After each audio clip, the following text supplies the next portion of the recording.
What if I told you the very first warlord was Davy D. Jones, a pirate from the Void Century and the man who refused to betray Joy Boy?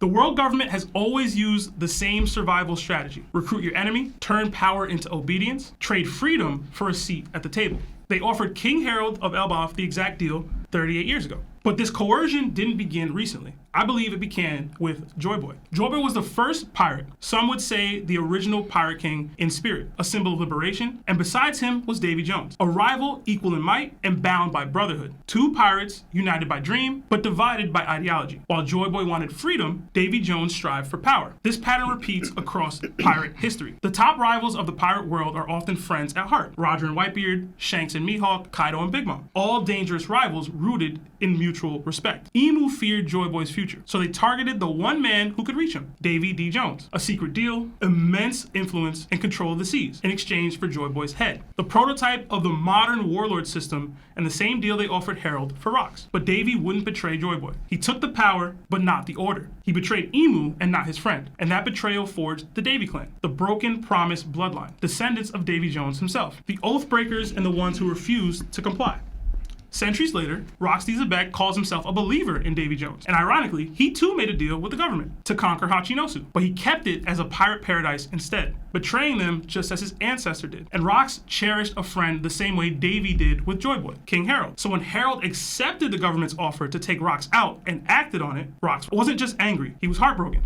His friend did the one thing neither he nor his legendary ancestor would do: bow to the world and attack their brother. It's poetry of tragedy. A friendship shattered by the same tactic used against Joy Boy and Davy Jones. And even more tragically, another Davy descendant and Rox's son, Blackbeard, then copies their tactic, becoming a warlord not to serve the world government, but to use them to gain access to Impel Down and recruit strong crew members. But he forsakes their honor. He attacks his brothers, Thatch and Ace, even taking out his adopted father in Whitebeard, all for power. He is the fallen shadow of their legacy, a man who betrays both friends and tyrant. In chapter 1163, Rox declares, promises are meant to be kept, and Emu responds with absolute venom. Your kind must be erased from this world. My world is still incomplete. Emu's world is still incomplete because of the will of Joy Boy still living on to this day. And after hundreds of years, Emu still blames Davy Jones, the man who didn't fulfill his end of the bargain. This hatred runs deep, specifically towards the Davy lineage and their broken promise.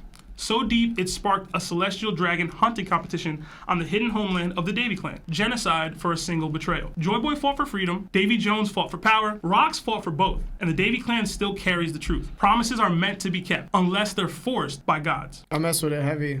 Okay. After this chapter, I've leaned towards there being separate entities, Davy Jones and Joy Boy. Yeah. But I love the aspect of you saying that these two had different ideologies, and they might have pursued the same, and like it's like Rox and Roger. One got erased from history. We know nothing about Rox until we get to Rox. But we've glorified Roger the same way Joy Boy has been glorified. Exceptional character analysis too, with the breakdown of how each of these individuals, like the Davies or Blackbeard, have actually accepted power from the world government only to betray them afterwards. Listen, bro, honestly, it goes back to the Joy Boy of the Dawn and the Joy Boy of the Dusk theory that was like mad long ago. With Emu and Rox's conversation, I'm always keep on thinking back of other times Emu spoke to like certain people, make reference, because I thought of your theory, Sebastian, you get me thinking like I do like it. And most of the time you hear Emu speaking, he's always in a weirdly way referring to past tense, like back then. Like even though he seems what's going now, certain people or certain things trigger certain memories in his mind. With Davy Jones, he's probably also thinking of, again, maybe Rox looks like Davy Jones, again, inherited will, or whatever. He knows he's from his bloodline, or he knows Rox might know certain things. But it's the same thing when you saw Saturn see Luffy, he said Nika.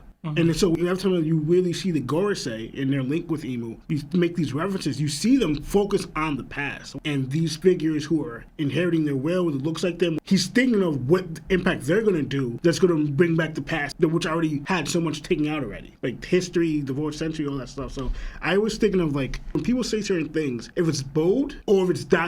what else they're saying or referring to? Or what are they not saying as well, or just hiding from us? They said like, even Emu, he says, so it was the ... Davy Jones. So he's either referring to Rox as Davy Jones, or again, he's thinking of the ancestor and what Rox is trying to do that's similar to what Davy Jones is doing. Then you see Rox's reaction. He says, I never met him, but it's also a ... Forget what he says after, however, ...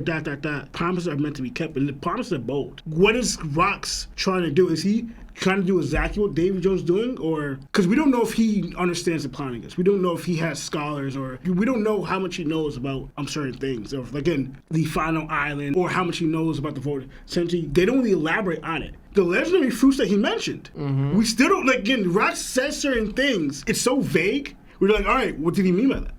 Every time I see Rox or Joe Boy talking emo, I'm always thinking of past related stuff to what's and how we're affecting now, the current situation, current timeline. Because clearly you're always thinking of it. So again, like you said, it's a lot deeper meaning. Like a lot of stuff is not being said, but a lot of stuff is being applied. Yeah. So like, it's just very interesting. So, this ties into Sebastian's theory, so I really want to know what he thinks. When Emu says to Rox, "So it was thee, Davy Jones," and Rox replies, "You've got the wrong guy. I've never met him. However, promises are meant to be kept." My first thought was that this might connect to the theory about multiple personalities, or the idea that Blackbeard could be 3 people in one body. But after rereading the chapter, I started seeing it differently. What if Joy Boy wasn't the only one who left behind a message about the truth of the world? What if there was someone else and that person was Davy Jones? I'm starting to believe that Joy Boy and Davy D Jones were actually 2 separate individuals. When you look at the One Piece timeline, it feels like each era has someone who carries the same will across different worlds, like Lawrence was saying. In the first world, it might have been Nika. In the second, Joy Boy. In the current, Luffy. So what if that same pattern applies to Blackbeard and Emu? Imagine there was an Earth god, then a Force god, and now Emu. Similarly, there could have also been an ancient entity in the first world, then Davy D. Jones in the second, and now Blackbeard in the current one. Devil fruits don't cause reincarnation, but they do pass down will, and wills can exist beyond devil fruits, so why not a promise too? We even saw Nefertari D. Lily leave a written message to her descendants urging them to protect the poneglyphs. So here's my theory. When Roger found the One Piece, he found Joy Boy's message. Rox found Davy D. Jones's message. Both messages carried purpose. One spoke of gathering allies and using ancient powers like Poseidon, while the other might have been a direct challenge to whoever sits atop the world. A vow passed down to a D clan member. You must take them down. That could explain why Rox knew more than Roger, why he understood where to find Emu, who sat on the empty throne, and why he needed overwhelming strength to face them. Maybe the message he found didn't tell him how to defeat Emu the way Joy Boys did. Maybe that's why he sought out those 2 devil fruits he mentioned at the start of his journey. Fruits he never had the chance to claim. And remember, Joy Boy left behind an apology to the fishmen because he broke a promise, possibly one inherited from Nika himself. So, what I'm really saying is this. There isn't just One Piece. There's a second One Piece, and Rox found it. That's why Emu came themselves to take on Rox and erase his kind from the world. And I think that Blackbeard found the second One Piece. That's why he has all of this knowledge. And he knows he needs to find the One Piece Joy Boy left behind to do what his father couldn't because he didn't connect both pieces. I really like that. And the reason why I like it so much is because in all of folklore that regards to Davy Jones, there's Davy Jones' locker. And I feel like that would be where this thing is within the One Piece realm. I really like that. I don't know if I see if Blackbeard found it yet, per se, but I do like the messaging that you have that Joy Boy left his message, Davy G. Jones left his message. And they could lead to the same result of you need to take down the world government, just going about it in a different way. If Davy Jones's message is there's a king at the top of the world, because Rox started his pirating career at Mary Joie, and I'm gonna go find Emu. If the message is something along the lines of not the One Piece is real, but there's someone at the top of the throne of the world, it's not empty. Rox went to go see for himself. If the message that he found was right, once I get that confirmation, what did he say? I'm a believer in Davy Jones because he told me that there would be someone here, and you're here. Now that I know that this exists, or that this king of the world exists, and I want the world, I want the throne, how do I get it? That's where you get into like, okay, I want these devil fruits. I'm gonna recruit this crew. I'm gonna do these things. Lionel brought up inherited will. If the will is to take the world, and Blackbeard is trying to get it himself, how does he go about it? All right, Rox did this, I don't have that power. I don't have the ability I'm gonna need the devil fruits. If I gotta betray people, I'm gonna do it. But it seems as though Joy Boy's messaging is basically liberate the people, while Davy Jones's message is it's up for grabs, you can take it. My theory went into freedom and liberation and control or power. It's the same thought process, it's just the messages,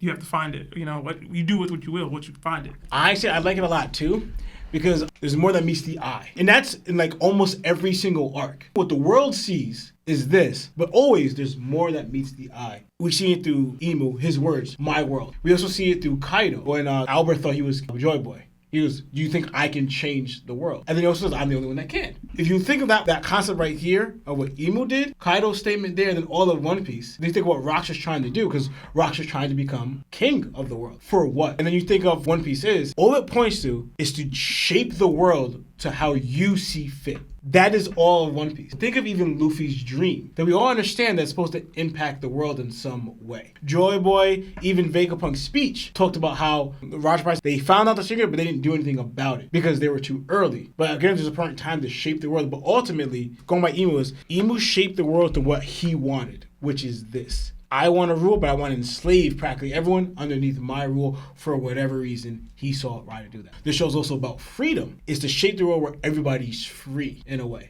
But we also get in the conversation like, all right, too much freedom kind of ties to the one where Blackbeard wants. Anarchy, lawlessness, and stuff like that. And Kaido wants a war world. So like people want to shape the world different way, but the whole thing is like everyone wants to attain the top spot to shape the world to their vision, to what they want. Remember a while back where I mentioned each group kind of has their own monarch. The Davy clan is obviously Davy Jones. I lumped the Monkey clan and the Gol D clan to Joy Boy. That's their monarch. Obviously Celestial Dragons, that's Emu. And I lumped the Giants to like Nika. So all of them have this idea of what the world should be. And also we get the whole argument, Luffy versus Blackbeard, who's right? Or like Blackbeard's going about it one way, but we see that Oda's painting that Luffy's way of doing things is the right way. But it goes into like, which is the right way to shape the world. I don't know if you know about, and I actually thought of more of the Monkey King thing. Because you go by Hair to Will. The Monkey King has Hairfax who makes clones of himself. But they become their own person, but it's also in a weird way his inherited will. Each hair becomes its own, like, in a way, Monkey King type of person. When he sees other people that know who the Monkey King was, they talk about him and say, oh, you're not him. They always referencing back then. And we're seeing it in One Piece. We're seeing when you see Rocks, you're thinking of Davy Jones. When they saw Luffy, they thought of Nika. And I was thinking of all these people like Roger, Joy Boy, or Rocks. And pretty much Luffy are like little fragments of who Nika is, trying to achieve what he couldn't do back then. Because there's always two things. Like they always said, all right, there's, in a weird way, now we're thinking there's Joy Boy and Davy Jones, Roger and Rocks, and Luffy and Blackbeard now. Because I don't know if Nika has that. But I always got interested to find out, like, they're showing there's, like, a darker, evil Nika. In a weird, different way. What if that's Emu? And they clashed, but Nika's two, Rocks and Roger and Joe Boy and David Jones, are attacking the evil Nika. Because since it looks like Emu kind of only won, he's kind of snuffing out all those other inherited wills that to keep his world from maintaining. Because, we don't know what happened or how he lost. It shows that he's clearly trying to prevent and stop something and make his world. We don't know if that's including with the flooding and all the stuff we're getting at. And your theory made me start thinking of that. People say it's two pieces. It's actually, like you said, it's one piece, but it's broken up. Just like we know about the poneglyphs. They're different puzzles, they're different pieces, but when you put them together, you get the whole picture. In fact, the poneglyphs and glyphs are telling you one thing. Like what you're saying, like Davy Jones had a piece and Joey had a piece, but they got scattered. If you put them together, again, that's one piece. Yeah. That's what you made me think of when you were saying all that.